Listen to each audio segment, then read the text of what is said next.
I love Folio Society books. I've mentioned this in other videos about how the quality of these books is so high. And the best part is they're so cheap on the used market. One of the distinctive features of Folio Society books is the slipcase, with many of them coming with this gentle curved opening. Whether you consider this a good or a bad design feature, it's become part of the branding for Folio Society books. In this video, I'm going to make a slipcase in this style.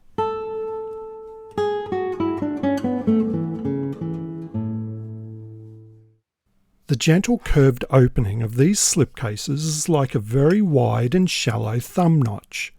I'm not going to repeat Arthur Johnson's rant against thumb notches, but I will reiterate that it does encourage yanking on the book in a place you should avoid straining, and exposing the outer joint to environmental conditions, especially light, is not great either. But this design has become so strongly associated with Folio Society books that I think it's here to stay. Also, I'm not trying to replicate a Folio Society slipcase. For speed in a production environment, they're almost always made from a folded single piece of light board and then covered. I'm going to make it with individual pieces, the same as my standard slipcase. This is easier for most people and I think more robust. If you ever sell a Folio Society book you've made a replacement slipcase for, you should always emphasize this point before making the sale. Don't pass your slipcase off as an original. I hope most collectors would spot a replica easily, but not everyone will be familiar with the construction details of these slipcases. The biggest challenge in this project is cutting the curve. First, I needed to find the radius of the curvature, and I measured as many of my Folio Society books as I could easily access, and I found that this radius varies between 65 and 95 centimeters with a good margin of error.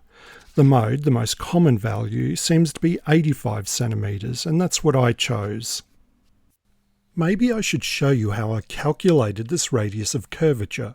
If you've ever been traumatized by math, you might like to look away for 10 seconds, as I'm going to do some algebra to solve for the radius from the two knowns of the height of the slipcase and the indent of the curved edge.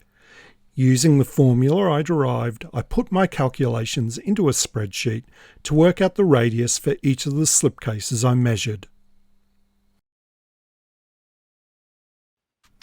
I bought a 1.2 meter long thin piece of wood from the home centre and trimmed it to 90 centimeters, and drilled a hole in one end and another in my bench as the pivot point.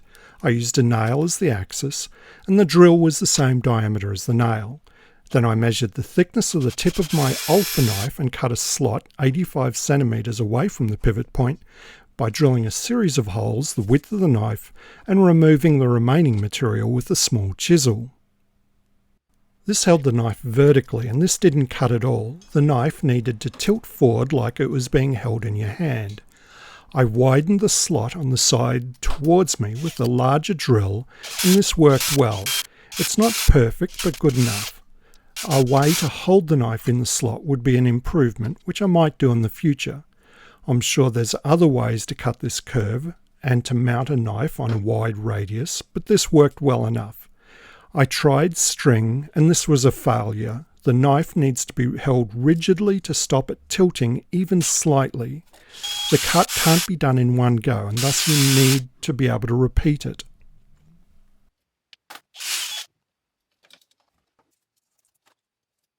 The book I'm going to make a slipcase for is a Folio Society book I got for $6 at a book sale. I know nothing about this book. I don't know if it was issued with a slipcase and lost it, or it was issued without, but I wanted a Folio Society book to demonstrate with. One thing of note with this book is that there are clear signs of acid burn from the board cover paper and end papers, which are the same paper. This paper is strongly acidic, which is a rare weakness in a Folio Society book. I might do something about this later. As with all slipcases, the first thing is to measure the book. I was generous with the allowances for height and thickness, adding 2 millimeters to each, while only 1 millimeter for the width. I don't want the book sitting too deep in the slipcase, but I don't want the head and tail of the spine hanging out. I'm also thinking of maybe adding a protective wrapper, and this is why I was generous with the other measurements. Plus, I have a habit of making my slipcases on the tight side when I only add a 1mm allowance. I'm going to go about making the slipcase much the same way I do for my favourite slipcase design. The difference is cutting that front curve. I cut the back as a reference edge, then mark out the size of the board without cutting it.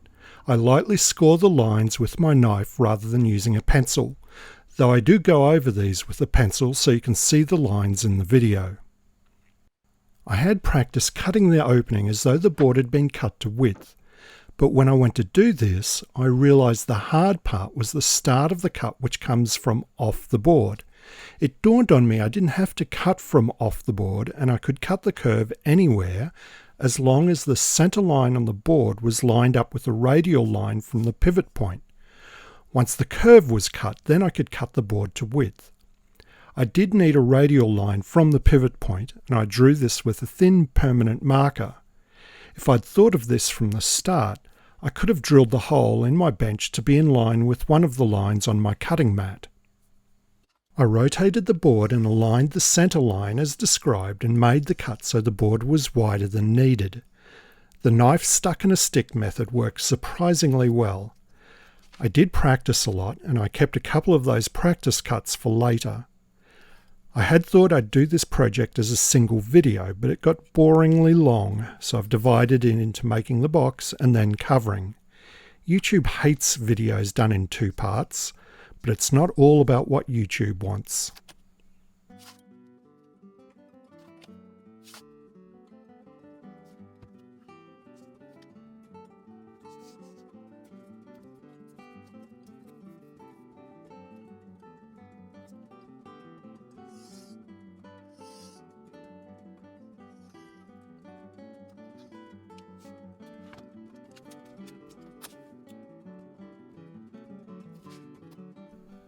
Once I'd cut the curves, I cut the boards to the finished size. It's easier to measure and mark the width of the board before cutting the head and tail, but make the marks inside the height of the boards, or they'll get lost if you trim the head and tail first. I worked that out the hard way. They ended up matching pleasingly well.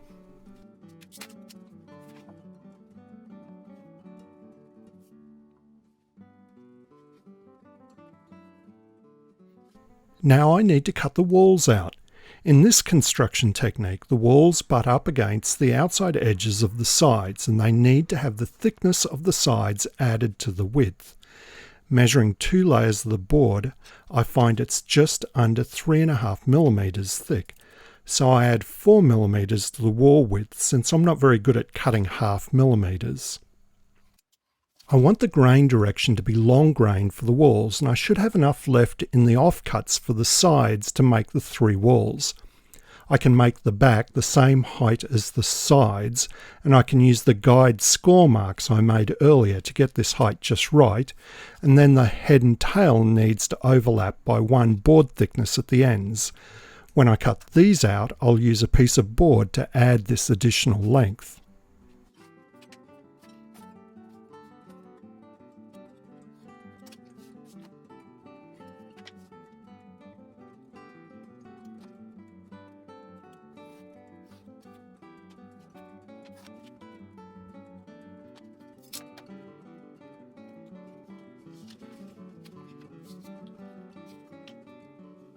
Once all the pieces are cut to size, I'll line the board with the nice paper.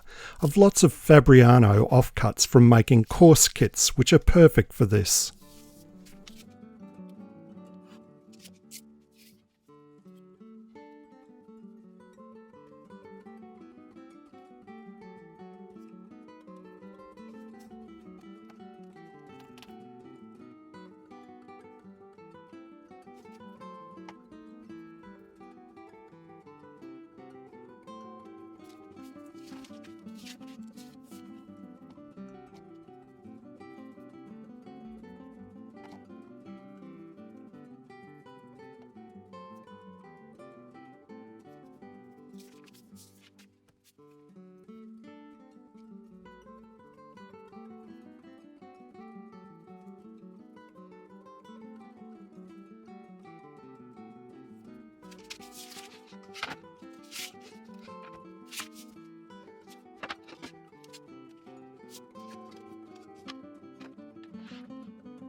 The secret sauce to my favourite slipcase design is the layer of card on the outside of the sides, which makes putting them together so much easier. Once they've had a nip in the press for 10 minutes, I can trim the card at the curved opening since there's no wall there.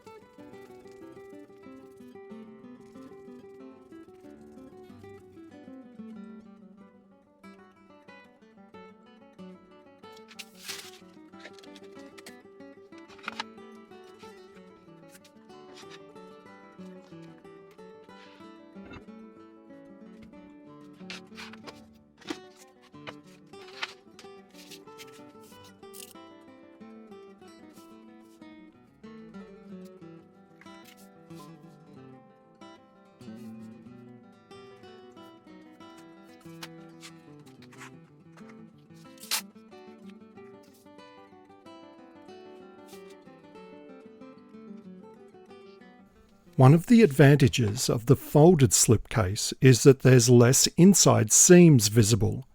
I get a small amount of squeeze out when I put the slipcase together. If it's going to form a bead, I'll carefully wipe it out.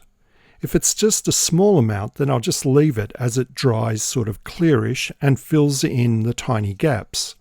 Once the glue is dry, I can trim the card around the first side.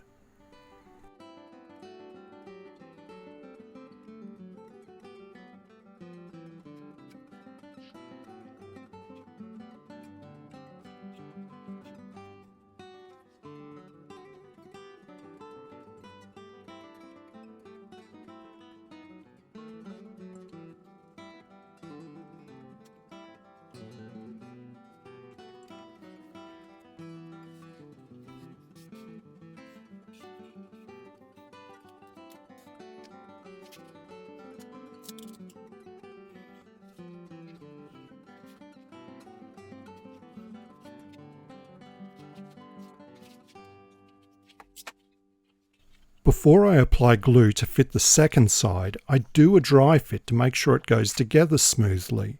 Nothing worse than diagnosing an issue while holding something covered in glue and having the time pressure of the glue setting up.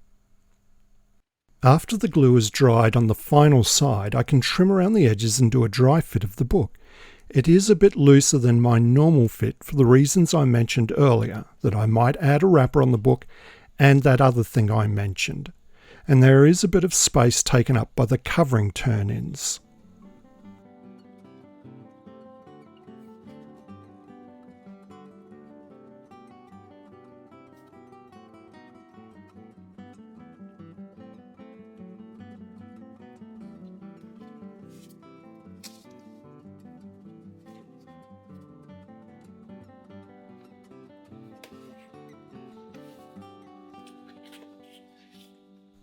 Sorry, this video is in two parts. It was originally going to be a single video, but I wanted to show some of the mucking about in coming up with how I cut the curve, and I want to spend some time talking about the options for adhesive for doing the turn-ins for the curved edges. I'll be referencing an article in the Guild of Bookworkers newsletter from 2023. I decided to use a different approach than in the article, and I'll explain why and how I decided it was safe to use a different approach than what was recommended by a very skilled and knowledgeable bookbinder. I'm always cautious when I deviate from the instructions of someone more experienced than myself, but you shouldn't be afraid to do something differently. Biblio.com sent me a 10% off voucher to use this weekend, so I'm off to look for more Folio Society books to buy. Until next time, cheerio.